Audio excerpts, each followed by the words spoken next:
ప్రకాశం జిల్లా దర్శి స్థానాన్ని సిద్ధ రాఘరావుకే కేటాయించాలని తెలుగుదేశం కార్యకర్తలు అభిమానులు డిమాండ్ చేస్తున్నారు. దర్శి నుంచి సిద్ధాను తప్పిస్తే ఈ స్థానాన్ని కోల్పోవాల్సి వస్తుందని కార్యకర్తలు హెచ్చరిస్తున్నారు. ఈ స్థానంపై చంద్రబాబు మరోసారి ఆలోచించుకోవాలని కోరారు.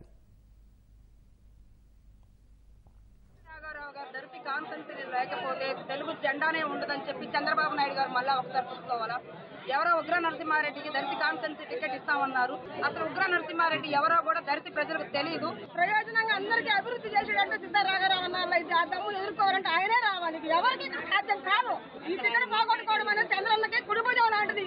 దర్శి టికెట్ చంద్రన్న పోగొట్టుకోకూడదు. అది మాత్రం మాకు ఆయన ఎమ్మెల్యేగా ఉండాలి, మా దేవుడు ఆయన. ఎందుకంటే ఆయన అభివృద్ధి పరిచిన ఎవరు ఇంతవరకు దర్శిని అభివృద్ధి పరచలేదు. సీఎం చంద్రబాబు గారు మీకు చాలా ధన్యవాదాలు. దయచేసి మా సిద్ధరాఘరావు గారిని మా దర్శిగా ఉండేయండి సార్.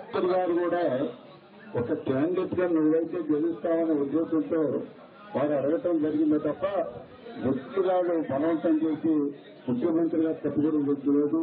అంటే జిల్లాలో ఒంగోలు పార్లమెంట్ గెలవాలంటే మీకు సాధ్యం. నాయకులు అన్ని విషయాలు మాట్లాడే శక్తి తీసుకొస్తారు కాబట్టి మనం నిర్ణయం తీసుకుంటాం. అందాక మీరు ఎవరు కూడా దయచేసి ఎవరు కూడా ఆందోళన చేయొద్దు.